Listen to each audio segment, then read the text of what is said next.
Hello students, my name is Lalit Gautam and I welcome you all on this channel World Student Scope. हम कर रहे हैं class 12th का chapter number 1 that is electrostatics और last lecture में हमने किया था गॉस लॉ. ओके और आज हम गॉस लॉ की एप्लीकेशंस देखने वाले हैं कि हमने गॉस लॉ क्यों पढ़ा था, उसको हम कहाँ कहाँ अप्लाई कर सकते हैं इलेक्ट्रिक फील्ड कैलकुलेट करने के लिए. Okay so in our last lecture we covered what is Gauss law. अब हमने पढ़ा था कि गॉस लॉ क्या हमें बताता है, इलेक्ट्रिक फ्लक्स के बारे में बताता है. ठीक है, इलेक्ट्रिक फ्लक्स को हम फाई से रिप्रेजेंट करते हैं और ये कहते हैं कि अगर कोई भी चार्ज डिस्ट्रीब्यूशन है किसी भी रीजन में, राइट, और हम उस चार्ज डिस्ट्रीब्यूशन को किससे कवर कर देते हैं, एक गॉसियन सरफेस से. हम उसे एक गॉसियन सरफेस से कवर कर देंगे तो उस गॉसियन सरफेस के थ्रू फ्लक्स हम कैलकुलेट कर सकते हैं. ओके और वो फ्लक्स कितना होगा, वो फ्लक्स होगा 1/ε0 times, okay 1/ε0 times of charge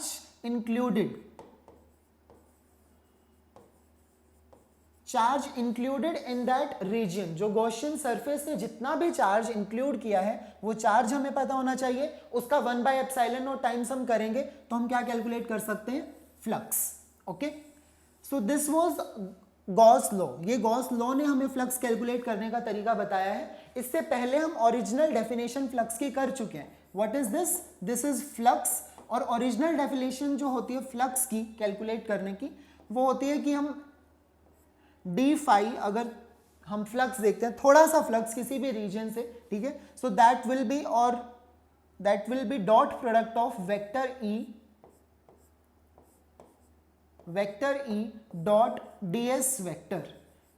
यहां पर ds वेक्टर क्या है, यहां पर ds वेक्टर एक एरिया वेक्टर है. ठीक है, तो एक स्मॉल सा एरिया वेक्टर है. इसको हमें अगर कंप्लीट फ्लक्स कैलकुलेट करना है तो हमें दोनों तरफ क्या करना होगा, इंटीग्रेट करना होगा. So this was the original method to calculate flux. ठीक है, किसी भी रीजन से कितनी ज्यादा फील्ड लाइंस आ रही हैं वो हमें फ्लक्स से पता चलता है. ठीक है, फील्ड लाइंस के बारे में तो फ्लक्स हमें बताता है. This was the original method to calculate flux. और गॉस लॉ ने हमें क्या दे दिया, एक सिंपल तरीका बता दिया है टू कैलकुलेट फ्लक्स. उसके लिए हमें गॉसियन सरफेस इमेजिन करनी पड़ेगी जहां पर भी हमें क्या कैलकुलेट करना है, फ्लक्स कैलकुलेट करना है. Okay so that is all which we have done in our previous lecture. आज हमें देखना है, ओके आज हम देखेंगे कि इस गॉस लॉ को हम अप्लाई कहां कर सकते हैं, यानी कि एप्लीकेशंस ऑफ गॉस लॉ. तो हम ये देखेंगे कि हम गॉस लॉ को कहां कहां अप्लाई कर सकते हैं. फॉर एग्जांपल हम कैलकुलेट कर सकते हैं किसी भी लीनियर चार्ज की वजह से इलेक्ट्रिक फील्ड कैलकुलेट कर सकते हैं. अगर कोई प्लेन है, ठीक है, अगर कोई इनफाइनाइटली साइज का प्लेन है, चार्ज्ड प्लेन होगा वो भी, अगर लीनियर चार्ज है तो वो भी लीनियरली चार्ज है, यूनिफॉर्म चार्ज डिस्ट्रीब्यूशन होगी.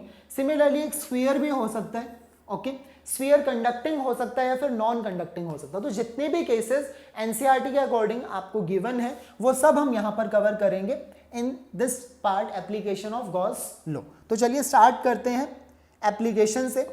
बट उससे पहले हम कुछ स्टेप्स देख लेते हैं जो स्टेप्स हम फॉलो करने वाले हैं to calculate electric field. Okay so first step is decide the direction of electric field due to a body. ठीक है, आपको कोई ना कोई बॉडी मिलेगी, for example linearly charge distributed है. ठीक है, so that is our body और उसकी वजह से आपको ये सोचना है कि इलेक्ट्रिक फील्ड की डायरेक्शन क्या होगी. ठीक है, एक हम आइडिया तो लगा सकते हैं. अगर यहां पर मैं कहता हूं कि एक इनफाइनाइट लॉन्ग वायर आप इमेजिन करो इस तरह से वर्टिकल, ठीक है, और वो चार्ज है तो उसकी वजह से इलेक्ट्रिक फील्ड कैसा होगा, किसी भी पॉइंट पर इलेक्ट्रिक फील्ड कैसा होगा. अगर वो पॉजिटिवली चार्ज है तो सीधी सी बात है इलेक्ट्रिक फील्ड बाहर की तरफ होगा, आउटवर्ड. और वो कैसे होगा, रेडियली आउटवर्ड होगा. बिकॉज अगर सेम पॉइंट हम देखते हैं, डिस्टेंस 1 मीटर 1 मीटर 1 मीटर, ठीक है, अगर डिस्टेंस सेम है तो इलेक्ट्रिक फील्ड तो सेम ही होगा, सिर्फ डायरेक्शन में चेंज आएगा. और डायरेक्शन कैसे चेंज होगी, रेडियस के साथ साथ, तो रेडियली आउटवर्ड होगा because we are considering positive charge. तो कहने का मतलब ये कि हम डिसाइड कर सकते हैं डायरेक्शन. ठीक है, अगर हमें बॉडी पता है कि इस बॉडी के लिए हमें इलेक्ट्रिक फील्ड कैलकुलेट करना है, so we can decide the direction. हम एक आइडिया लगा सकते हैं डायरेक्शन के बारे में. Second step is imagine a suitable three dimensional Gaussian surface. Okay अब गॉसियन सरफेस हमने अपने लास्ट लेक्चर में पढ़ा था. गॉसियन सरफेस हम खुद इमेजिन करते हैं, वो किसी भी शेप का हो सकता है, साइज का हो सकता है, राइट. सो ये सब हमारे पास फ्रीडम है. लेकिन यहां पर हम एप्लीकेशन देख रहे हैं किसकी, गॉस लॉ की. तो यहां पर हम एक सुटेबल गॉसियन सरफेस इमेजिन करना होगा। ऐसे नहीं कि हम कोई भी गॉसियन सरफेस इमेजिन कर लेंगे। वो सही है कि गॉस लॉ हम अप्लाई कर सकते हैं, गॉसियन सरफेस कैसा भी हो सकता है, बस वो क्लोज्ड होना चाहिए, ओपन नहीं होना चाहिए, राइट। तो गॉसियन सरफेस हम इमेजिन कर सकते हैं, बट यहां पर हम एक सुटेबल 3 डायमेंशनल गॉसियन सरफेस ही इमेजिन करना है। अब सुटेबल का मीनिंग आप समझ जाएंगे, क्योंकि डिफरेंट बॉडीज के लिए हमें एक सुटेबल जो वर्ड है इसका मीनिंग चेंज हो जाएगा, ठीक है। अराउंड द चार्ज्ड बॉडी, तो उस चार्ज बॉडी के अराउंड हमें एक सुटेबल गॉसियन सरफेस इमेजिन करेंगे। अब गॉसियन सरफेस जब हमने इमेजिन कर लिया तो हम गॉस लॉ को अप्लाई करेंगे obviously. Then step 4 is divide 3 dimensional body, यहां पर होना चाहिए body into surface areas, okay, and check the angle between E and A vector. अब हम गॉस लॉ को कहां अप्लाई करते हैं? गॉसियन सरफेस पर। गॉस लॉ को कहां अप्लाई करते हैं? गॉसियन सरफेस पे। तो आपने एक्चुअल में क्या करना है कि जो 3 डायमेंशनल सरफेस है, बॉडी मींस यहां पर जो गॉसियन सरफेस है उसे हमने डिवाइड कर लेना है अलग अलग सरफेस एरियाज में, और चेक करना है एंगल बिटवीन इलेक्ट्रिक फील्ड और एरिया वेक्टर के बीच में, ओके। हमने हर एक सरफेस पर क्या चेक करना है? एंगल चेक करना है, बिकॉज जहां पर भी एंगल 90 डिग्री हो जाएगा एरिया वेक्टर और इलेक्ट्रिक फील्ड के बीच में, तो हमें पता है cos 90 इज 0, और वहां पर हमें कैलकुलेट करना ही नहीं पड़ेगा कुछ भी, तो वो इजी हो जाएगा। Then step 5 is remove dot product. अब जो आपको एंगल पता लग गया है, यानी कि हम cos थीटा यूज कर सकते हैं, सो हम डॉट प्रोडक्ट को ऑब्वियसली रिमूव कर देंगे, ठीक है, and between E vector and A vector, तो आपको डॉट प्रोडक्ट रिमूव कर देना है। And 6th step is take electric field, जो ये E है ना, दिस मीन्स इलेक्ट्रिक फील्ड, वो हम बाहर निकाल लेंगे इंटेग्रल से, ठीक है, इंटेग्रल से हम बाहर उसे ले आएंगे। अब इंटेग्रल से बाहर कोई चीज कब आती है? जब वो कांस्टेंट हो, तो इस चीज का हमें ध्यान रखना है कि जो इलेक्ट्रिक फील्ड है वो कांस्टेंट होनी चाहिए, okay, outside the integral if it is constant, and then हम उसे सॉल्व कर लेंगे। Alright, so these are very simple steps. अब हम इन्हीं को फॉलो करने वाले हैं टू कैलकुलेट इलेक्ट्रिक फील्ड। तो जो सबसे पहली एप्लीकेशन है वो हमारी infinitely long straight conducting wire की है, okay. So this is our first application जो हम कवर कर रहे हैं, field due to an infinitely long straight uniformly charged wire. Obviously जो चार्ज होगा वो हम यूनिफॉर्म मानने वाले हैं, ठीक है। अब इनफाइनाइट का मीनिंग क्या है? इनफाइनाइट का मीनिंग तो होता है कि ये स्टार्ट होने के बाद में कभी फिनिश ही ना हो, लेकिन ऐसा तो पॉसिबल नहीं है ना कि कोई भी ऑब्जेक्ट खत्म ही ना हो कभी। ये तो हम बोल देते हैं कि इनफाइनाइटली स्ट्रेट यूनिफॉर्मली, मतलब वो एक वायर है। तो इनफाइनाइट का मीनिंग ये है कि मान लीजिए अब ये एक वायर है, जितनी आप इसको लेंथ देख पा रहे हैं ये इतनी ही लेंथ है, ठीक है, बट जो पॉइंट ऑफ ऑब्जर्वेशन है जहां हमें इलेक्ट्रिक फील्ड पता करना है, ये हमारा पॉइंट ऑफ ऑब्जर्वेशन है। अब ये इसका जो डिस्टेंस है वायर से वो बहुत ही कम है, और अगर आप वायर की लेंथ को देखें तो वो बहुत ही ज्यादा है, ठीक है। So here length of wire is much much larger than this distance. तो यहां पर हम इमेजिन कर सकते हैं, या फिर इसे हम अप्रोक्सीमेट कर सकते हैं, हम इसे अप्रोक्सीमेट कर सकते हैं कि वो इनफाइनाइट लॉन्ग वायर है, ठीक है। इसी तरह से हमें सॉल्व करना होता है, मतलब एक्चुअल में तो कोई इनफाइनाइट साइज का ऑब्जेक्ट नहीं होने वाला, हम डेली लाइफ में भी इनफाइनाइट साइज के ऑब्जेक्ट से डील नहीं करते हैं, जस्ट हम उन्हें इमेजिन करते हैं कि हाँ इस सिचुएशन में हम इस वायर को इनफाइनाइट साइज का मान सकते हैं। अगर ये पॉइंट ऑफ ऑब्जर्वेशन बहुत ही ज्यादा दूर होता, ठीक है, so this distance is comparable to this length. अब ये डिस्टेंस कंपेरेबल हो गया, सो इस सिचुएशन में भी अप्रोक्सीमेशन यूज नहीं कर सकते, ठीक है। सो जितने भी न्यूमेरिकल्स हम सॉल्व करते हैं तो वहां पर वायर की लेंथ बहुत ज्यादा होती है, और जहां पर हमें इलेक्ट्रिक फील्ड कैलकुलेट करना होता है वो डिस्टेंस बहुत ही कम होते हैं, ठीक है। तो वहां पर ये अप्रोक्सीमेशन काम कर जाती है। ऑलराइट, सो वायर जो है अब वो इनफाइनाइटली लॉन्ग है, ये जस्ट हम इमेजिन कर रहे हैं, और इसमें लिखा गया है कि वो यूनिफॉर्मली चार्ज है। What is the meaning of uniformly charge? यानी कि उसकी जो चार्ज डिस्ट्रीब्यूशन है वो बिल्कुल एक जैसी है थ्रू आउट, वो चेंज नहीं होगी, लाइक दिस, ठीक है। तो अब ये चार्ज हो गया इस वायर के ऊपर, आप किसी भी रीजन में चले जाओ, मान लीजिए मैं यहां, this is length dl and this is charge dq, इतने पार्ट में कितना चार्ज है? dq चार्ज है, और इसकी लेंथ क्या है? dl। हमें पता है चार्ज अपॉन लेंथ क्या दे देता है? dq upon dl। अगर हम करते हैं तो ये क्या बन जाता है? Linear charge density. I should write lambda, okay. Because यहां पर चार्ज लीनियरली डिस्ट्रीब्यूटेड है, सो आई विल राइट लैम्डा है। ओके, सो इस रीजन में मैंने अप्लाई किया, चार्ज को लेंथ से डिवाइड किया और मुझे पता लग गया लीनियर चार्ज डेंसिटी क्या है। सिमिलरली मैं किसी और रीजन में गया यहां पर, ठीक है। अब अगर वो यूनिफॉर्म चार्ज डिस्ट्रीब्यूशन है तो उसकी जो चार्ज डेंसिटी है वो सेम रहनी चाहिए। यहां पर लेंथ चार्ज कुछ और हो सकता है, डी क्यू डैश, ओके, और ये लेंथ भी कुछ और हो सकती है, डी एल डैश, ठीक है। जरूरी नहीं कि मैंने उतनी ही लेंथ ली है यहाँ पर, ठीक है। सपोज हमने लेंथ कम या फिर ज्यादा कुछ भी यूज किया, so this D Q dash upon this D L dash should still give me lambda. अब इसका आंसर भी लैम्डा ही आना चाहिए। जो लीनियर चार्ज डेंसिटी है वो थ्रू आउट क्या है, सेम है। तो कहने का मतलब क्या है कि लैम्डा जो है यहां पर वो एक कांस्टेंट की तरह है। Lambda is here constant. अगर हम सच में सोचें कि इनफाइनाइटली लॉन्ग अगर वायर है तो हम उसका चार्ज कैसे काउंट कर सकते हैं, नहीं कर सकते फिर तो चार्ज, है ना। लेकिन जो लैम्डा है यानी कि लीनियर चार्ज डेंसिटी, ये थ्रू आउट क्या है, सेम है। So we are going to use lambda instead of charge. हम क्यू की बजाय, हम क्यू यहां पर यूज नहीं करने वाले, हम यहां पर उसकी चार्ज डेंसिटी को यूज करने वाले। Okay, so this was the first step.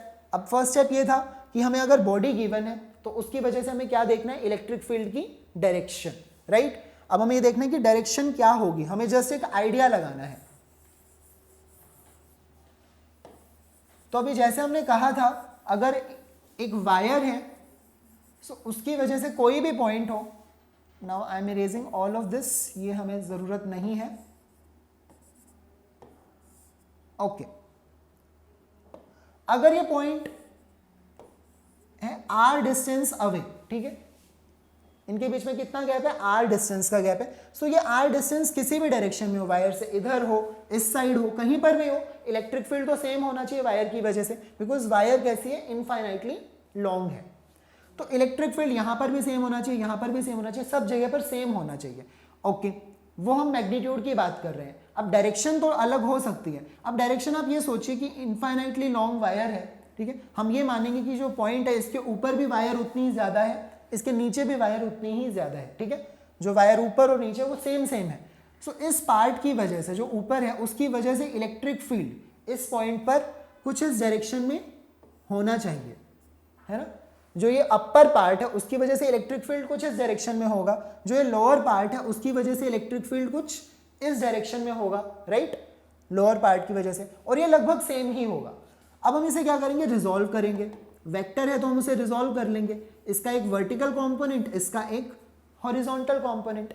Similarly ये जो वेक्टर है इसका भी एक वर्टिकल कंपोनेंट होगा और एक हॉरिजॉन्टल कंपोनेंट होगा।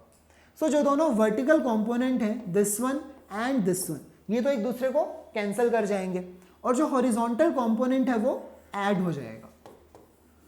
तो सीधी सी बात है, जो ओवरऑल इलेक्ट्रिक फील्ड है किसी भी पॉइंट पर वो रेडियली आउटवर्ड ही होगा। अगर ये पॉइंट यहां पर है सो इलेक्ट्रिक फील्ड की डायरेक्शन कुछ ऐसी होनी चाहिए, ठीक है। So this was the step one.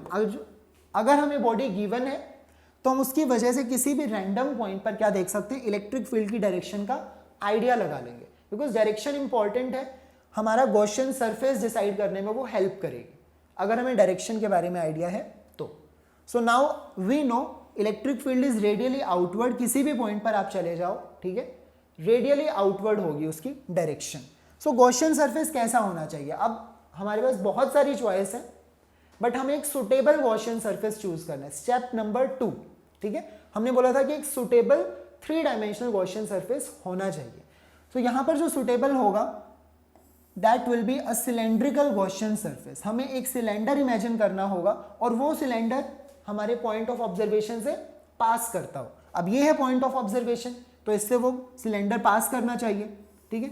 Now this is cylinder, कुछ इस तरह से, ओके। तो ये जो सिलेंडर है अब ये गॉसियन सरफेस है। अब हम ये देखते हैं कि सुटेबल क्यों है। अब इस सिलेंडर के 3 सरफेस एरियाज हैं। नंबर 1, ओके, ये जो फ्लैट सर्कुलर एरिया होगा, एक इसका होगा कर्व्ड एरिया, है ना, कर्व्ड सरफेस एरिया जो हम कहते हैं, इसको हम कह देते हैं नंबर 2। और जो ये इसका बॉटम है दैट मीन्स वो भी एक फ्लैट सर्कुलर एरिया है, वहां होना चाहिए, उसे हम नंबर दे देते हैं 3, ठीक है। तो जो इसका कर्व्ड सरफेस एरिया है, अगर हम वहां देखते हैं तो इलेक्ट्रिक फील्ड की डायरेक्शन कुछ ये है, वो हम ऑलरेडी डिसाइड कर चुके हैं, और एरिया वेक्टर की डायरेक्शन क्या होगी, एरिया वेक्टर भी इसी डायरेक्शन में होगा, बिकॉज दिस इज एरिया। और हमने एरिया वेक्टर के बारे में क्या कहा था, वो एरिया के परपेंडिकुलर होता है, राइट। सो अगर ये हमारा एरिया है तो उसके परपेंडिकुलर होगा, यानी कि एरिया वेक्टर भी रेडियली आउटवर्ड होगा हर एक पॉइंट पर। क्लियर है। So this is area vector and this is electric field vector. तो दोनों वेक्टर सेम डायरेक्शन में, यानी कि उनके बीच में थीटा इज 0 डिग्री। ये हम ऑलमोस्ट हम थर्ड स्टेप की तरफ मूव कर गए कि हम एंगल को डिसाइड कर रहे हैं, ठीक है।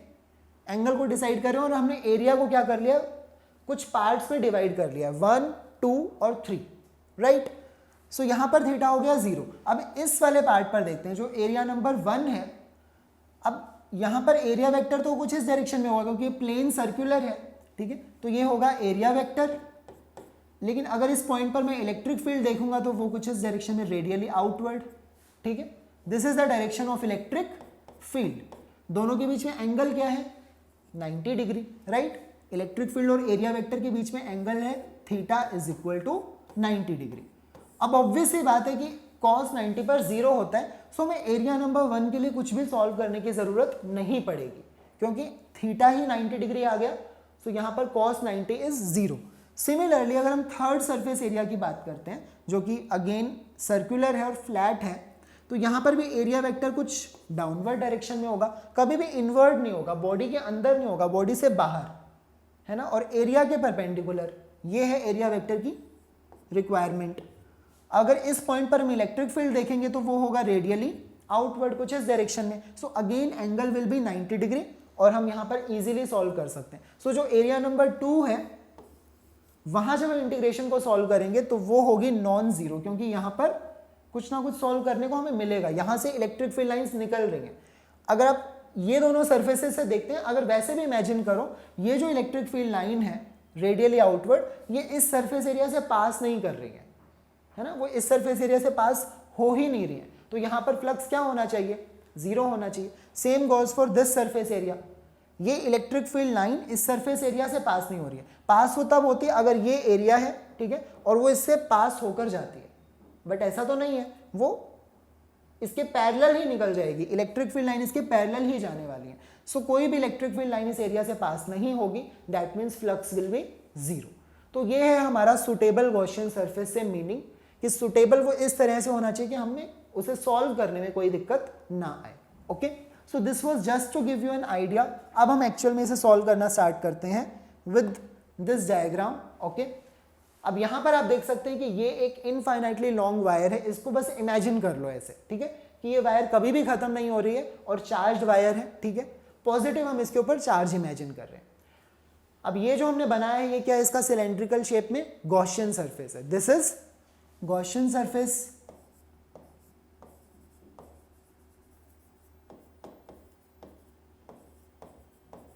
So this is our Gaussian surface. Again हम वही चीज करने वाले हैं, एरिया को हमने क्या करना है, सरफेस एरिया को डिफरेंट पार्ट्स में डिवाइड कर लेना है। This is surface area number 1, this will B surface area number 2 जो इसका कर्व्ड सरफेस एरिया होगा, और जो इसका बॉटम में होने वाला है ये, this will B surface area number 3। Alright, अब हम क्या करने वाले, गॉस लॉ को अप्लाई करने वाले हैं। गॉस लॉ कहता है कि फ्लक्स जो है इज इक्वल टू, अब फ्लक्स की ओरिजिनल डेफिनेशन ये कहती है कि हमें इंटीग्रेशन करना होगा। कैसा इंटीग्रेशन, क्लोज्ड इंटीग्रेशन, राइट। यहां पर क्या आता है, डॉट प्रोडक्ट आता है electric field vector E dot ds vector का, ठीक है। This is the original definition of flux. हम फ्लक्स को ऐसे ही कैलकुलेट करते हैं, बट गॉस लॉ ने हमारे लिए काम आसान कर दिया। गॉस लॉ कहता है कि 1/ε0 कर दो जो भी चार्ज इंक्लूडेड है, राइट। अब ये गॉसियन सरफेस सारा का सारा चार्ज तो इंक्लूड नहीं कर सकता है, राइट। ये गॉसियन सरफेस से कट कर रहा है। और हमने सरफेस के बारे में एक और पॉइंट पढ़ा था कि गॉसियन सरफेस डिस्क्रीट चार्जेस को तो कट नहीं कर सकता, बट अगर चार्ज कंटिन्यूअस है तो उसे कट कर सकता है, ठीक है। तो यहां पर चार्ज कैसा है, कंटिन्यूअस है, तो यहां पर वो कट कर सकता है। ओके, अब गॉसियन सरफेस कुछ लिमिटेड ही चार्ज को इंक्लूड कर रहा है, ठीक है। इस वायर पर यहां से लेकर यहां तक जितना भी चार्ज Q है वही तो आ रहा है ना, यहां पर उतना ही चार्ज इंक्लूडेड है, ठीक है। तो हमें यहां पर वही चार्ज यूज करना होगा जो इंक्लूडेड है, उसके बाहर का जो चार्ज है वो कंट्रीब्यूट नहीं करेगा, ठीक है। So this is how we will apply Gauss law. Gauss law की फ्लक्स के लिए हमें इजी फॉर्मूला देता है, दैट इज 1/एप्सिलॉन not times of included charge, लेकिन ओरिजिनल फॉर्मूला हम फ्लक्स का पहले से जानते हैं, ठीक है। अब हम इस इंटीग्रेशन को क्या करने वाले हैं, इसमें हमें क्या करना है, vector E dot d S, इसे हम कुछ पार्ट्स में डिवाइड कर लेंगे, जैसे कि 1, 2 और 3, ओके। तो हम नेक्स्ट स्टेप में कुछ ऐसे लिखेंगे, फ्लक्स फर्स्ट वाले सरफेस पर हम अलग से लगाएंगे, वहाँ जो भी इलेक्ट्रिक फील्ड होगा देखना होगा, इलेक्ट्रिक फील्ड की डायरेक्शन तो यही रहेगी, रेडियली आउटवर्ड, और जो एरिया वेक्टर है वो होगा परपेंडिकुलर, यानी कि ds वेक्टर, ठीक है। और यहाँ पर एंगल है 90 degree. So vector E dot ds हमें लगाना है सरफेस एरिया 1 के लिए। सिमिलरली हमें vector E dot ds same formula हम अप्लाई करेंगे सरफेस एरिया 2 के लिए। अब सरफेस एरिया चेंज हो गया, ठीक है। सिमिलरली हम यूज करने वाले हैं vector E dot ds surface area 3 के लिए। अब सरफेस एरिया 3 क्या है, ये सर्कुलर जो इसका बॉटम है, फ्लैट सरफेस है ये। And here we have included charge, हम बार बार अब इंक्लूडेड नहीं लिखेंगे, ये मीनिंग ऑब्वियस है कि हम सिर्फ इंक्लूडेड चार्ज की बात कर रहे हैं, charge divided by epsilon not. Alright, चलिए अब सरफेस एरिया 1 के लिए अगर हम देखते हैं, so theta is equal to 90 degree, हम देख चुके हैं यहाँ पर थीटा कितना होगा, 90 डिग्री होगा। सिमिलरली थर्ड वाले के लिए भी थीटा कितना होगा, 90 डिग्री होगा। सो बचा सेकंड वाला सरफेस एरिया, यानी कि कर्व्ड सरफेस एरिया, और यहाँ पर थीटा क्या है, 0 डिग्री। अब थीटा तो 0 है, लेकिन cos 0 पर क्या होता है, 1 होता है। अब यहाँ पर हम देखें cos, तो cos 90 डिग्री ऑब्वियसली 0 होता है, ओके। cos अगर 0 डिग्री हम देखते हैं तो वो 1 होता है, तो cos 0 इज इक्वल टू 1। सो ये जो पार्ट है सिर्फ यही कंट्रीब्यूट करेगा फ्लक्स के अंदर, ठीक है। This part will be 0, this part will also be 0, because again अगर हम देखते हैं cos 90 डिग्री को, इट विल बी 0, ठीक है। सो ये दोनों पार्ट कोई भी कंट्रीब्यूशन नहीं करने वाले, इनका कंट्रीब्यूशन 0 होगा। और सेकंड वाला जो पार्ट है वहां पर क्योंकि cos 0 1 हो जाता है, सो सिर्फ यही कंट्रीब्यूट करने वाला है। तो लेफ्ट हैंड साइड जो है वो काफ़ी सिंपल हो गई है। अब हम नेक्स्ट पेज पर जाते हैं और इसी को कंटिन्यू करते हैं। Now we are left with only second surface area. अब हम डॉट प्रोडक्ट को खोल देते हैं, यानी कि उसको रिमूव कर देते हैं, E into D S into cos 0, okay, because angle between electric field vector and area vector is 0। तो यहाँ पर हम cos 0 यूज कर सकते हैं, इज इक्वल टू 1/एप्सिलॉन नॉट टाइम्स ऑफ चार्ज, तो यहाँ पर हम चार्ज ही यूज कर लेते हैं, ठीक है। सो E into D S into cos 0। अब आप मुझे बताइए जिस पॉइंट पर हम ऑब्जर्व कर रहे हैं वो कितना डिस्टेंस अवे है, r डिस्टेंस अवे है फ्रॉम दिस वायर, ओके। अगर r डिस्टेंस पॉइंट, तो ये भी, तो जितने भी पॉइंट्स हैं, अगर मैं इस पॉइंट की बात करूं ये भी r डिस्टेंस अवे है, अगर ये पॉइंट है तो ये भी r डिस्टेंस अवे है। इस कर्व्ड सरफेस एरिया पर कोई भी पॉइंट देखो वो सभी r डिस्टेंस अवे हैं, तो सभी पर इलेक्ट्रिक फील्ड का जो मैग्नीट्यूड है वो तो सेम होगा, है ना, क्योंकि सभी का इस वायर से डिस्टेंस इक्वल ही है। और ये वायर कैसी है, इनफाइनाइटली लॉन्ग है, तो इसके लिए कोई भी सिमेट्रिक या अनसिमेट्रिक वाली सिचुएशन बनती ही नहीं है। सभी पॉइंट्स इसके लिए एक जैसे हैं अगर उसका डिस्टेंस वायर से सेम है तो, ठीक है। तो ये हम ये कह सकते हैं कि जो इसका कर्व्ड सरफेस एरिया है उसके हर एक पॉइंट पर इलेक्ट्रिक फील्ड कांस्टेंट है, और अगर वो कांस्टेंट है तो उसे हम इंटीग्रेशन से बाहर ला सकते हैं, राइट। अगर कोई कांस्टेंट चीज़ है तभी उसे हम इंटीग्रेशन से बाहर निकाल सकते हैं। So it will become E, क्योंकि वो कांस्टेंट था। Now we are left with integral of ds, और cos 0 की वैल्यू तो वैसे ही 1 होती है, तो उसे हमें बार बार लिखने की ज़रूरत नहीं है। सेकंड वाला जो एरिया है वहाँ पर हमें ds क्या है, छोटे छोटे एरियाज, और जब इंटीग्रेशन कर देंगे तो क्या हो जाएगा, कंप्लीट एरिया, यानी कि complete curved surface area. Now it will become Q upon epsilon not, right side में तो हम कोई चेंज नहीं कर रहे हैं। Now complete curved surface area क्या होगा, सिलेंडर का कर्व्ड सरफेस एरिया क्या होता है, if this radius is r and this length is l, तो कर्व्ड सरफेस एरिया तो यही होता है ना, 2 पाई r l, 2 पाई r L। तो यही हमें यूज करना होगा क्योंकि कर्व्ड सरफेस एरिया यानी कि सिर्फ उसके कर्व वाले पार्ट का एरिया। सो इलेक्ट्रिक फील्ड E मल्टीप्लाई होगा 2 पाई R L से और सामने है Q upon epsilon not. Okay, so ये जो पार्ट है हम डिनोमिनेटर में ले जा सकते हैं। Electric field will become Q divided by 2 pi R। Okay, epsilon not भी यहाँ पर है पहले से, और एक है L। L is the length of cylinder. ठीक है, सो चार्ज, हम कौन से चार्ज की बात कर रहे थे? जो ये इंक्लूडेड चार्ज है, और हम कौन सी लेंथ ले रहे हैं? जितनी सिलेंडर की लेंथ है। So this charge divided by this length, ये क्या होना चाहिए? उसकी लीनियर चार्ज डेंसिटी यानी कि लैम्डा। तो यहां पर हम क्या कर सकते हैं? इस चार्ज अपॉन लेंथ को हम रिप्लेस कर सकते हैं लैम्डा से, because Q upon L is equal to lambda, that is linear charge density उस वायर की, जो कि थ्रू आउट सेम है। तो यहां पर हम यूज कर सकते हैं lambda upon 2 pi epsilon not. Okay, 2 pi epsilon not, और क्या बच गया है? R। ठीक है, so this is electric field, lambda upon 2 pi epsilon naught R। या तो आप इसे ये इसी तरह से याद कर सकते हैं, या फिर हम इसे 2 से मल्टीप्लाई और 2 से डिवाइड भी कर सकते हैं। 2 से मल्टीप्लाई किया, 2 से डिवाइड कर दिया। अब 2 से डिवाइड करने पर क्या हो जाएगा? 4 पाई एप्सिलॉन नॉट बन जाएगा। 2 से मल्टीप्लाई होगा, and 1 upon 4 pi epsilon not क्या होता है? K। तो अब यहाँ पर काफी सारे फॉर्मूले हमारे पास आ गए हैं इलेक्ट्रिक फील्ड के लिए। ठीक है, सो इलेक्ट्रिक फील्ड का formula due to an infinitely long wire हमने अभी किया lambda upon 2 pi epsilon naught R।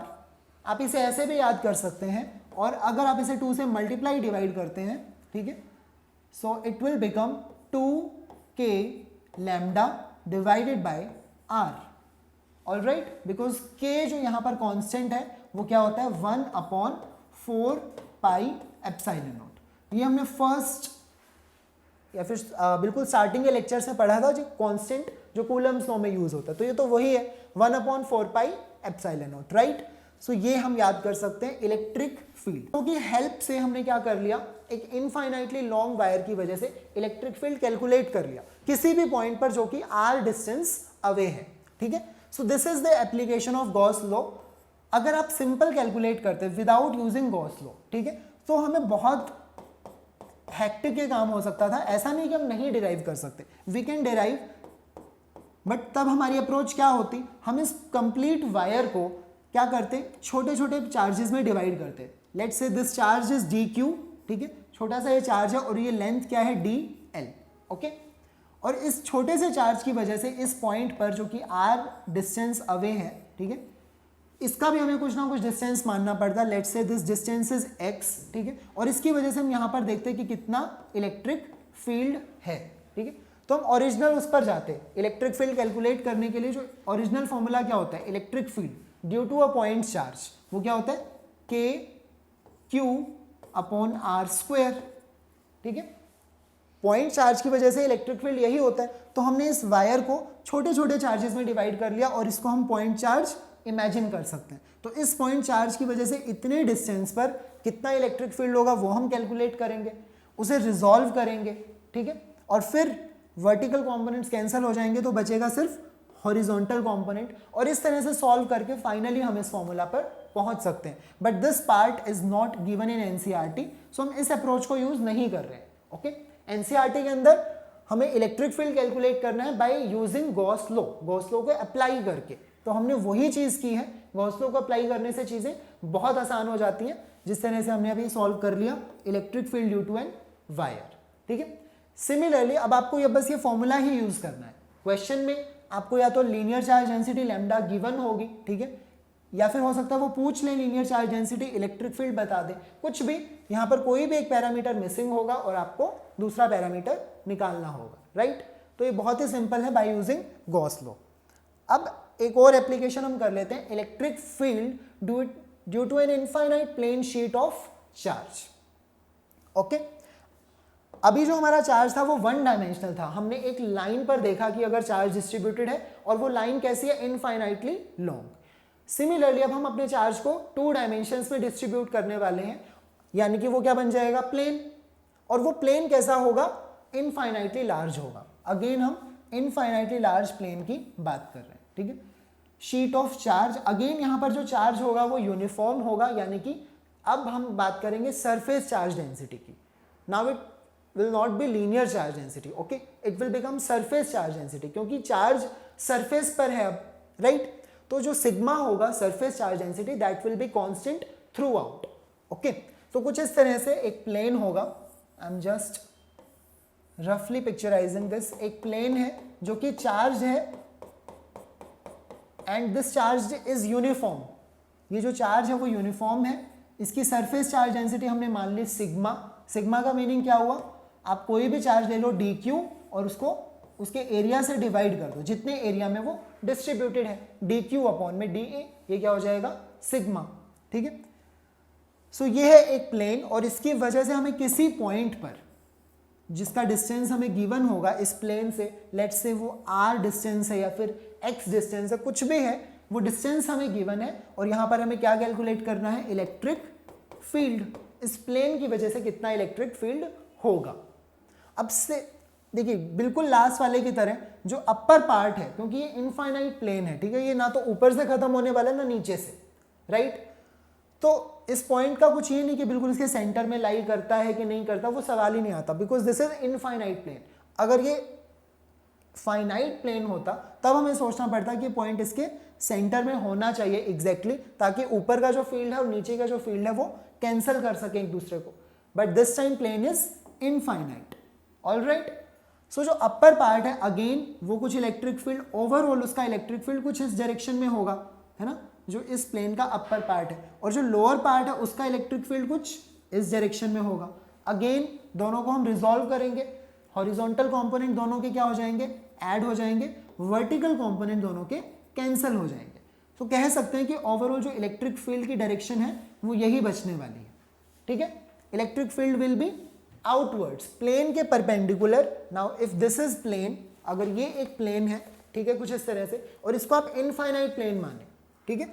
So plane, और अगर एक पॉइंट पर मुझे क्या निकालना है, इलेक्ट्रिक फील्ड, तो वो डायरेक्शन क्या होगी, प्लेन के परपेंडिकुलर।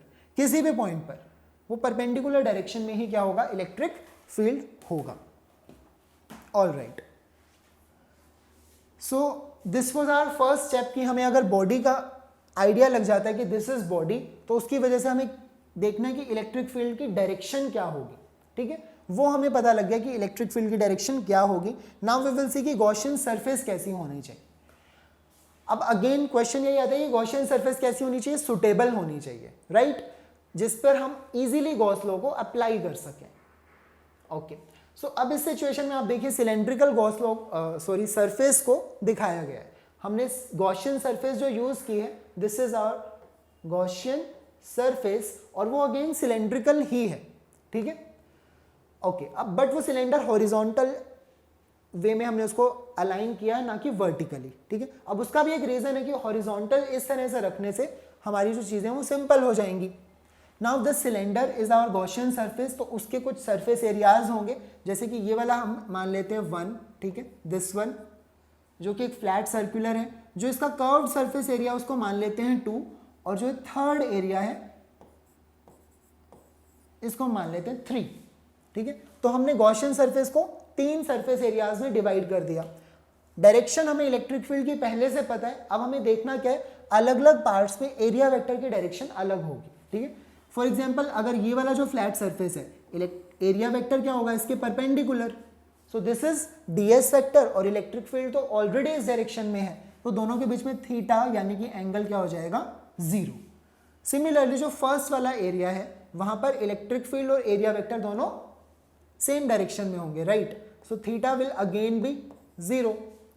बट जो कर्व्ड एरिया इस बार बचता है सिलेंडर का, राइट, इस सिचुएशन में क्या होगा, अगर कोई पॉइंट यहां पर हम इमेजिन करते हैं जो कर्व्ड सरफेस एरिया पर आ रहा है, so this point area vector यहां पर होगा अपवर्ड डायरेक्शन में, क्योंकि वो कर्व्ड एरिया की हम बात कर रहे हैं, और इलेक्ट्रिक फील्ड की डायरेक्शन तो फिर से यही होगी। तो दोनों के बीच में एंगल क्या बन गया, 90 degree. Now this time angle is 90 degree and cos 90 पर 0 होता है, तो जो फ्लक्स है कर्व्ड सरफेस एरिया पर फ्लक्स क्या हो जाएगा, 0 हो जाएगा, ठीक है। सो जरूरी नहीं है कि हमेशा जैसा लास्ट टाइम में क्या था कि जो फ्लैट ये सर्कुलर एरिया से वहां पर फ्लक्स जीरो हो गया था और कर्व सरफेस एरिया पर फ्लक्स जीरो नहीं था। इस सिचुएशन में भी ऐसा ही हो ऐसा जरूरी नहीं है। Okay, so now we have done all these things. अब हम क्या करते हैं, डेरिवेशन की तरफ चलते हैं। अब हमें गॉस लॉ को अप्लाई करना है, यानी कि जो फ्लक्स होता है हमें पता है कि वो क्लोज इंटेग्रल होगा vector E dot d s vector का, ठीक है, and this will be 1/ε0 times of charge included. अब यहाँ पर कितना चार्ज इंक्लूड हुआ है, सिर्फ इस प्लेन का इतने से पार्ट में जो चार्ज है, ठीक है, ये प्लेन तो बहुत बड़ा है और उसका सारा चार्ज हम काउंट नहीं कर सकते, लेकिन जो इतने से एरिया में चार्ज है वो तो हम काउंट कर सकते हैं ना। सो हमें सिर्फ वही चार्ज चाहिए, दिस इज क्यू। ओके, जो हम वहाँ पर लिख रहे हैं क्यू, वो सिर्फ ये इतना ही चार्ज है, और ये जो एरिया है फ्लैट सर्कुलर, ये जो एरिया है, this area is A. All right, so ये जो चार्ज है वो कितने एरिया में डिवाइडेड है, ए एरिया में डिवाइड है। सो 1/ε0 टाइम्स ऑफ इंक्लूडेड चार्ज, जो कि हमें गॉस लॉ कहता ही है। Now we have to divide this integral into different parts according to area. अब एरिया नंबर 1, 2 और 3 हम तीनों पर इसको डिवाइड कर देंगे।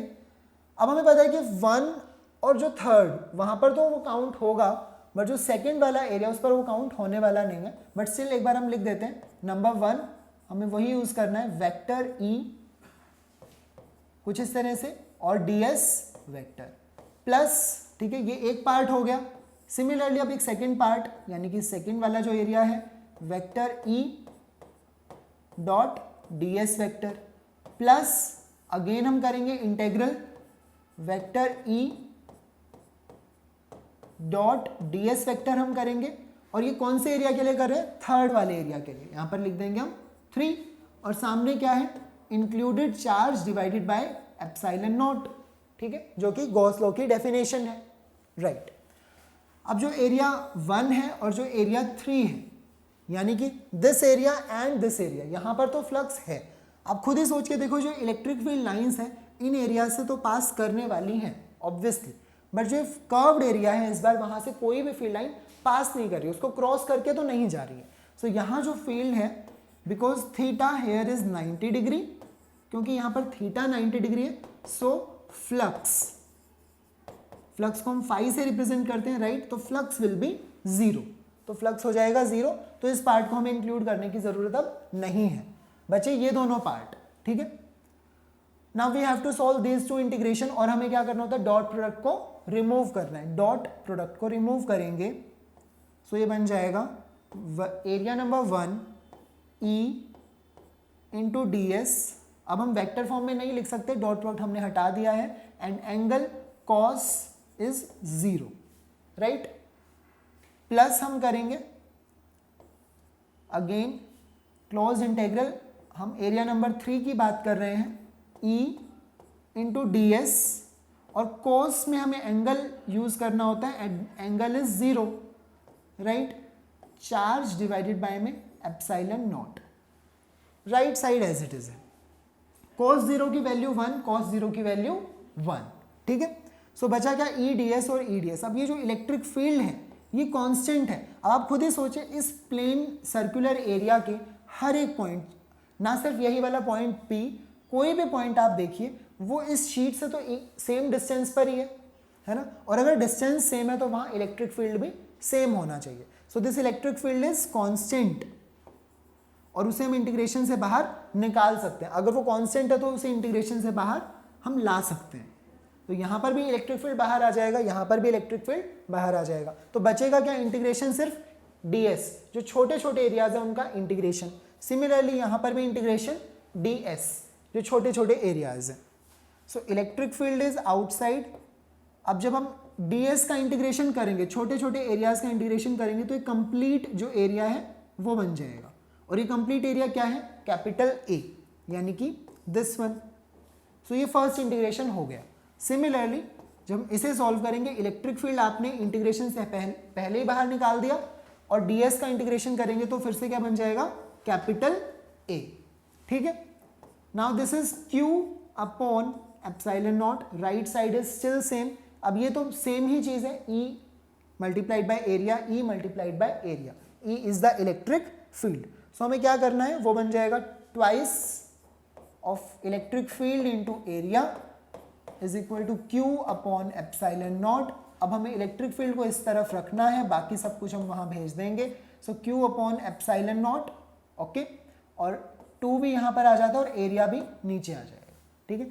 Now this charge upon area, this thing, charge upon area क्या होना चाहिए जल्दी से, ये चार्ज अपॉन एरिया क्या होना चाहिए, सरफेस चार्ज डेंसिटी यानी कि सिग्मा, वो हम पहले ही कवर कर चुके हैं। चार्ज अपॉन एरिया को हम सिग्मा कह सकते हैं। So I can replace this Q upon A by sigma and it will become sigma upon 2 epsilon not.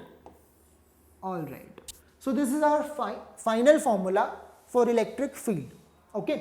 अगर इनफाइनाइटली प्लेन शीट है, चार्ज शीट है, जिसकी चार्ज डेंसिटी क्या है, सिग्मा, तो आप इलेक्ट्रिक फील्ड किसी भी पॉइंट पर, जो कितना डिस्टेंस अवे था, r डिस्टेंस अवे था, this point is r distance away from this sheet. But the thing is, अगर आप इसे ध्यान से देखें तो यहां पर कोई भी इलेक्ट्रिक फील्ड r पर डिपेंड ही नहीं कर रहा है ना, फॉर्मूले के अंदर r नहीं आ रहा है। Sigma is already a constant, epsilon not is also a constant, right. So r के ऊपर डिपेंड नहीं कर रहा है, तो इसका मीनिंग ये हुआ कि अगर इनफाइनाइटली प्लेन शीट आ जाती है, चार्ज शीट, तो उसके आगे आप कितनी भी दूर खड़े हैं, मतलब पॉइंट कहीं पर भी है, इलेक्ट्रिक फील्ड सेम होगा, ठीक है। If this is our sheet and this is infinitely large sheet, charge sheet तो ये है ही, ठीक है। तो पॉइंट यहां पर है P1, पॉइंट यहां है P2, पॉइंट यहां है P3, सभी का डिस्टेंस अलग है, इस शीट से सभी का डिस्टेंस डिफरेंट है, बट सभी पर जो इलेक्ट्रिक फील्ड है वो सेम ही आने वाला है। Electric field is E, electric field is E, electric field is E। तो डायरेक्शन भी सेम है, मैग्नीट्यूड भी सेम है, तो हम क्या कह सकते हैं कि जो इनफाइनाइटली लार्ज शीट है वो कैसा इलेक्ट्रिक फील्ड हमें जनरेट करके दे रही है, यूनिफॉर्म इलेक्ट्रिक फील्ड। क्योंकि यूनिफॉर्म का मीनिंग यही होता है ना, यूनिफॉर्म इलेक्ट्रिक फील्ड। यूनिफॉर्म का मतलब क्या होता है, एक जैसा, तो इलेक्ट्रिक फील्ड बिल्कुल एक जैसा रहना चाहिए, उसकी डायरेक्शन भी सेम हो, उसका मैग्नीट्यूड भी सेम हो। अब मैग्नीट्यूड कम हो जाता है ना, मैग्नीट्यूड, बट यहां पर कम नहीं हो रहा है। नॉर्मली अगर पॉइंट चार्ज के लिए देखें या फिर लीनियर चार्ज के लिए देखें, जो इससे पहले हमने लीनियर चार्ज किया, तो वहां पर इलेक्ट्रिक फील्ड का मैग्नीट्यूड कम हो रहा है ना, बट यहां पर कोई भी r के ऊपर डिपेंडेंस आ ही नहीं रही है। So this plane sheet will give you uniform electric field, okay. हमें यूनिफॉर्म इलेक्ट्रिक फील्ड मिलने वाला है, तो ये हमें बहुत एक अच्छा तरीका मिल गया है। जब भी कभी हमें यूनिफॉर्म इलेक्ट्रिक फील्ड की ज़रूरत होगी तो हम एक बहुत बड़ी सी प्लेट यूज़ करेंगे जो कि चार्ज हो और यूनिफॉर्मली चार्ज हो, ठीक है। सो उसकी हेल्प से हम यूनिफॉर्म इलेक्ट्रिक फील्ड जनरेट कर सकते हैं। Keep this thing in mind कि यूनिफॉर्म इलेक्ट्रिक फील्ड को कैसे हम जनरेट कर सकते हैं। And this is the formula sigma bye 2 epsilon not. तो इलेक्ट्रिक फील्ड कांस्टेंट रहने वाली, कहीं भी आप चले जाओ इस शीट के एक तरफ, दूसरी तरफ जाएंगे तो इलेक्ट्रिक फील्ड की डायरेक्शन बदल जाएगी, but magnitude still will be same, E will be sigma upon 2 epsilon not. All right, now we will see, अगर हमारे पास अब एक वैसा ग्राफ अगर हम देखें इलेक्ट्रिक फील्ड, और हमने क्या किया, पहले किया था लीनियर चार्ज, यानी कि पॉजिटिव पॉजिटिव कुछ इस तरह से।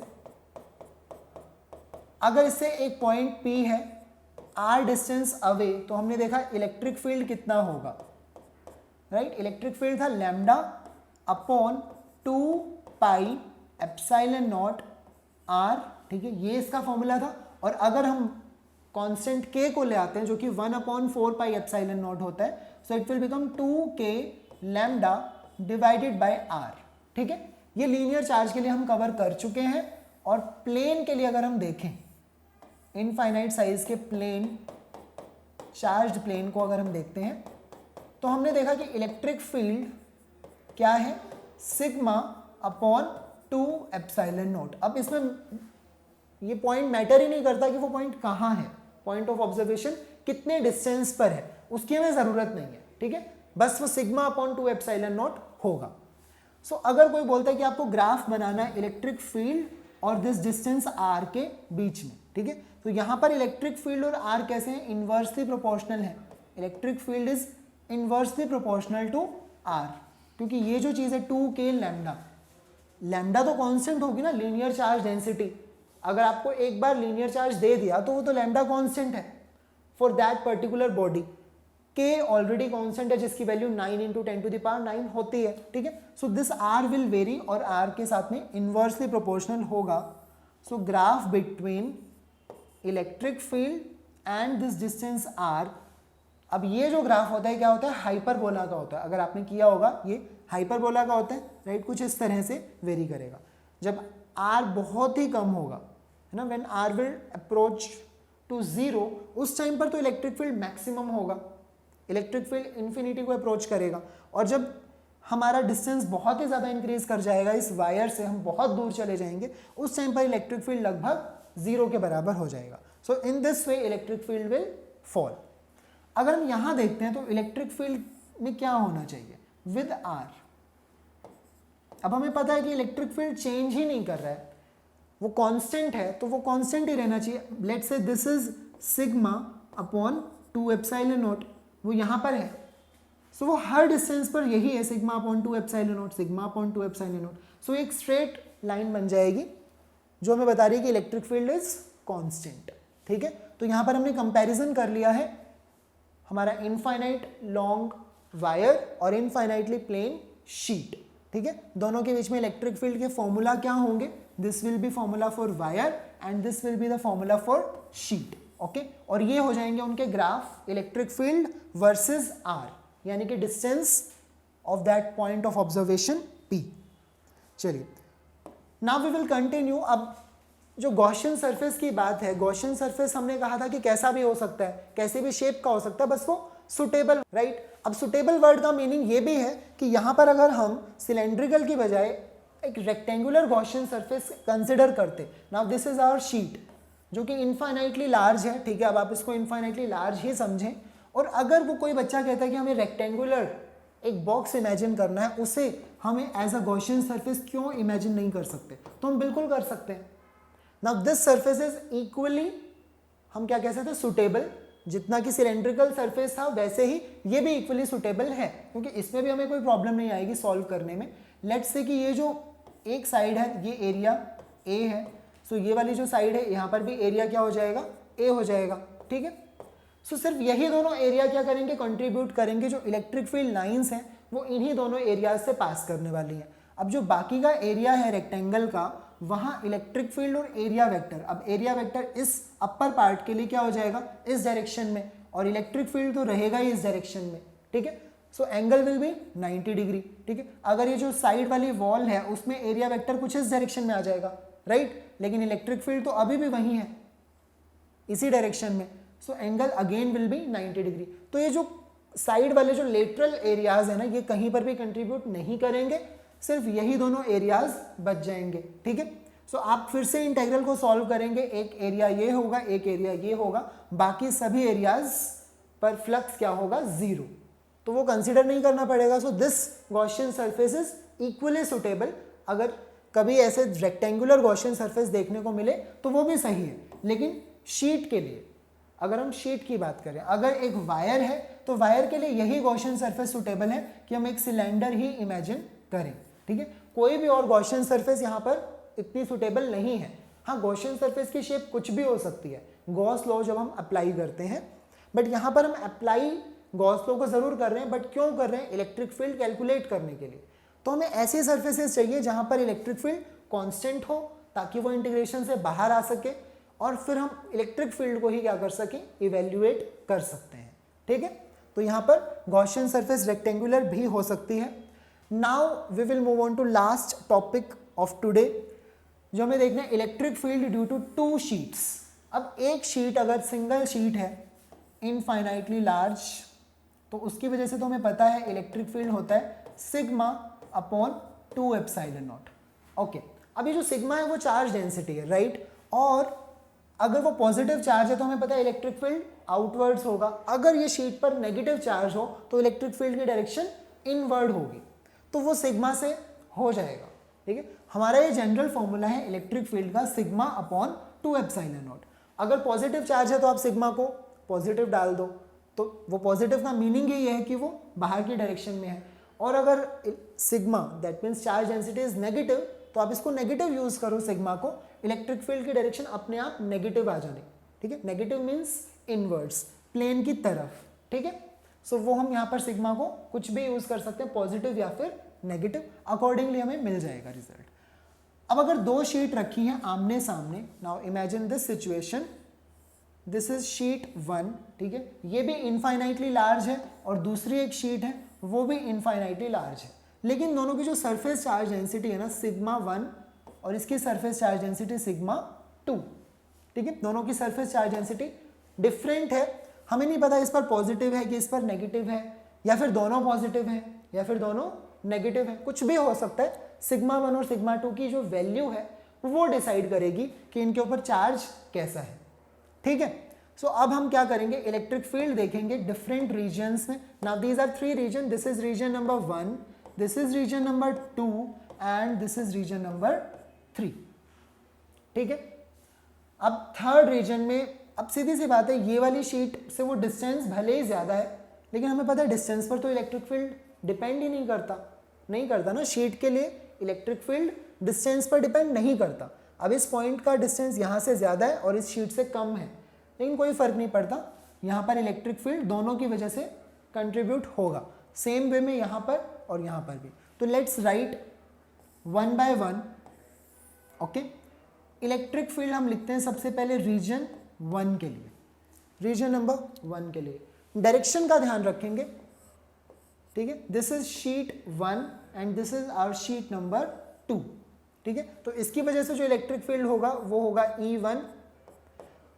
अब जब हमें सिग्मा 1 और सिग्मा 2 नहीं पता है, तो जब तक हमें नहीं पता है तब तक हम जो इमेजिन करते हैं इन जनरल, ठीक है, वो तो हम पॉजिटिव ही मानकर चलते हैं, ठीक है। So this is direction of E1 और यहाँ से जो डायरेक्शन होगी वो E2, क्योंकि वो भी away from the sheet perpendicular direction में, तो E1 और E2 सेम डायरेक्शन में हो जाएंगी, राइट, वो होगा। अब E1 इलेक्ट्रिक फील्ड 1 वाले की वजह से होगा क्या, सिग्मा 1 अपॉन 2 एप्सिलॉन नॉट, ठीक है, और इसकी वजह से क्या होगा plus sigma 2 upon 2 epsilon not. अब ये जो सिग्मा 1 और सिग्मा 2 है वो डिसाइड करेंगे, एक पॉजिटिव है दूसरा नेगेटिव है, तो वो अपने आप एक दूसरे को कैंसिल कर सकते हैं, मतलब कंप्लीट तो कैंसिल नहीं करेंगे बिकॉज सिग्मा 1 और सिग्मा 2 को इक्वल भी होना पड़ेगा, राइट। सिमिलरली जो सेकेंड रीजन है, यानी कि जो इन दोनों के बीच में जो रीजन है, आई विल राइट E2, कुछ इस तरह से हम लिखेंगे रोमन में। So here again it should be, अब सीधी सी बात है, इलेक्ट्रिक फील्ड तो वैसे हर जगह पर ही यही होगा, फॉर्मूला तो चेंज नहीं होने वाला, सिग्मा 1 अपॉन 2 एप्सिलॉन नॉट। इसको हम क्या कर सकते हैं, अगर हम पॉजिटिव चार्ज मान ही रहे हैं तो हम डायरेक्शन यूज कर सकते हैं यहाँ पर, ठीक है। Now these two E1 and E2 are in minus I cap direction, ठीक है, ये किस डायरेक्शन में, माइनस आई कैप, और ये भी माइनस आई कैप, ये हम यूज कर सकते हैं। सिग्मा 1 अपॉन 2 एप्सिलॉन नॉट, यानी कि इलेक्ट्रिक फील्ड 1 वाली शीट की वजह से वो इस डायरेक्शन में होगा और सेकंड वाली शीट की वजह से इस डायरेक्शन में होगा। So this is E1 and this is E2, ठीक है, E1 और E2। तो E1 की डायरेक्शन तो है आई कैप में, यानी कि पॉजिटिव एक्स एक्सिस की तरफ, और जो E2 है वो हो जाएगा सिग्मा 2 अपॉन 2 एप्सिलॉन नॉट, और ये होगा नेगेटिव आई डायरेक्शन में, ऑलराइट। सिमिलरली जब हम इलेक्ट्रिक फील्ड रीजन 3 के लिए देखते हैं, सो दोनों ही electric field due to 1 and due to 2 दोनों ही away from the sheet perpendicular direction में होंगे, तो हम यूज कर सकते हैं सिग्मा 1 अपॉन 2 एप्सिलॉन नॉट, ये भी आई कैप डायरेक्शन में, plus sigma 2 upon 2 epsilon not, ये भी आई कैप डायरेक्शन में, ठीक है। सो आई कैप इज डायरेक्शन, ऑलराइट। सो कुछ इस तरह से हम यूज कर सकते हैं। अगर दो शीट हमारे आमने सामने आ जाती हैं तो हम इलेक्ट्रिक फील्ड 1, 2 और 3 तीनों शीट्स की वजह से कैलकुलेट कर सकते हैं। बस आपको डायरेक्शन का ध्यान रखना है और चार्ज पॉजिटिव है या फिर नेगेटिव है। अभी हमने कुछ भी यहाँ पर कंसिडर नहीं किया है, ना ही तो पॉजिटिव ना ही नेगेटिव, वो डिपेंड करेगा सिग्मा 1 और सिग्मा 2 की क्या वैल्यू है, okay. Now we will consider this case जहां पर एक जो शीट है वो पॉजिटिव है, ठीक है। Now this sheet is positive and this sheet is negative, ठीक है, दिस शीट इज नेगेटिव, इसके ऊपर प्लस सिग्मा चार्ज है, इसके ऊपर माइनस सिग्मा चार्ज डेंसिटी है, ठीक है। सो सिग्मा 1 और सिग्मा 2 की जो मैग्नीट्यूड्स हैं अब वो सेम हो गए हैं, यानी कि सिग्मा के ही इक्वल है, बट एक पर वो पॉजिटिव चार्ज है और एक पर वो नेगेटिव चार्ज है, ठीक है। सो कुछ इस तरह से।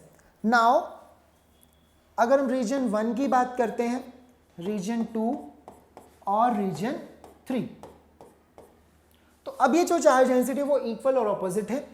पॉजिटिव वाले चार्ज की वजह से इलेक्ट्रिक फील्ड होगा इस डायरेक्शन में, यानी कि E1, नेगेटिव वाले की वजह से होगा अपनी तरफ अट्रैक्ट करते हुए, राइट, अट्रैक्टिंग।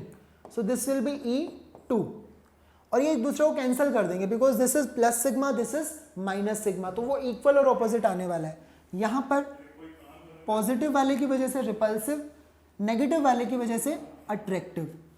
सो दोनों जो इलेक्ट्रिक फील्ड हैं E1 और E2 वो ऐड ही होंगे, ठीक है। और थर्ड वाले रीजन में देखो, नेगेटिव वाले की वजह से अट्रैक्टिव और पॉजिटिव वाले की वजह से रिपल्सिव।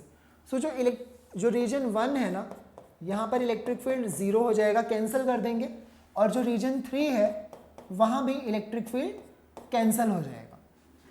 सो कोई भी इलेक्ट्रिक फील्ड अब इन दोनों शीट्स के बाहर तो नहीं है, जो भी इलेक्ट्रिक फील्ड है वो सिर्फ और सिर्फ इस रीजन के बीच में ही है, यानी कि रीजन 2 में। और रीजन 2 में इलेक्ट्रिक फील्ड कितना होगा, दैट विल बी, अब देखो E1 प्लस E2, राइट। अब E1 के लिए हम क्या लिखेंगे, सिग्मा अपॉन 2 एप्सिलॉन नॉट, और E2 के लिए हम क्या लिखेंगे, अगर आप वेक्टर फॉर्म में से यूज करते हैं लाइक दिस, ठीक है। So sigma 1 by 2 epsilon not I cap, sigma 2 by 2 epsilon not minus I cap. अगर आप ये माइनस आई कैप यूज कर रहे हो, so then use sigma 2 also with sign. अब सिग्मा 2 को भी क्या करना है, माइनस सिग्मा लिखना है, तो माइनस और माइनस पॉजिटिव हो जाएंगे, तो यहां पर भी साइन यूज करो, ठीक है। या तो उसके साथ में माइनस यूज करो, माइनस माइनस पॉजिटिव हो जाएगा। अदरवाइज डायरेक्टली आप लिख सकते हैं सिग्मा, हमें दिखाई दे रहा है कि दोनों ऐड ही होंगे, तो sigma bye 2 epsilon not. Alright, अब ये भी सिग्मा बाय 2 एप्सिलॉन नॉट, ये भी सिग्मा बाय 2 एप्सिलॉन नॉट, तो result will be sigma upon epsilon not. ये जो हाफ का जो फैक्टर है वो कैंसिल हो जाएगा, कट जाएगा, और इलेक्ट्रिक फील्ड रीजन 2 में बचेगा sigma upon epsilon not. So what does it mean, अगर हमारे पास दो शीट्स हैं इनफाइनाइटली लार्ज, इक्वल और ऑपोजिट, उनके पास में क्या है, चार्ज डेंसिटी है, तो कोई भी इलेक्ट्रिक फील्ड बाहर नहीं होगा शीट्स के, जितना भी इलेक्ट्रिक फील्ड होगा वो इन दोनों शीट्स के बीच में ही होगा। डायरेक्शन होगी from positive plate to negative plate, positive से नेगेटिव डायरेक्शन में होगा, और मैग्नीट्यूड कितना होगा, sigma upon epsilon naught. Single sheet होती तो सिग्मा बाय 2 एप्सिलॉन नॉट। अब दो इकट्ठे आ गई हैं, पॉजिटिव और नेगेटिव, सरफेस चार्ज डेंसिटी भी सेम है, ठीक है, सिर्फ साइन का ही डिफरेंस है, तो sigma upon epsilon not will be your net electric field between the plates. Okay, so हम जब भी हमें यूनिफॉर्म इलेक्ट्रिक फील्ड जनरेट करना होता है, यूनिफॉर्म इलेक्ट्रिक फील्ड जनरेट करने के लिए हम यही मेथड यूज करते हैं। हम दो प्लेट्स को कंसिडर करते हैं, ठीक है, पॉजिटिव और नेगेटिव, और उनके बीच में ही इलेक्ट्रिक फील्ड जो होता है वो यूनिफॉर्म होता है। अब इसमें हमारी कोई वेस्टेज नहीं होती, कोई भी इलेक्ट्रिक फील्ड इधर नहीं है, कोई भी इलेक्ट्रिक फील्ड इधर नहीं है, सिर्फ दोनों प्लेट्स के बीच में ही इलेक्ट्रिक फील्ड है। Okay, so that's all I guess. So today we discussed how to calculate electric field due to infinitely long wire. हमने एक तो लॉन्ग वायर की वजह से देखा, और दूसरा देखा कि प्लेन अगर शीट आ जाती है तो हम इलेक्ट्रिक फील्ड कैसे कैलकुलेट करेंगे। So I guess that's all for today. In our next lecture we will continue application of Gauss law. वहां पर हम देखेंगे कंडक्टिंग स्फीयर और नॉन कंडक्टिंग स्फीयर की वजह से हम Gauss law को यूज करके इलेक्ट्रिक फील्ड कैसे कैलकुलेट करेंगे। Okay, and that will be complete application of Gauss law. Till then, take care and keep watching our lectures.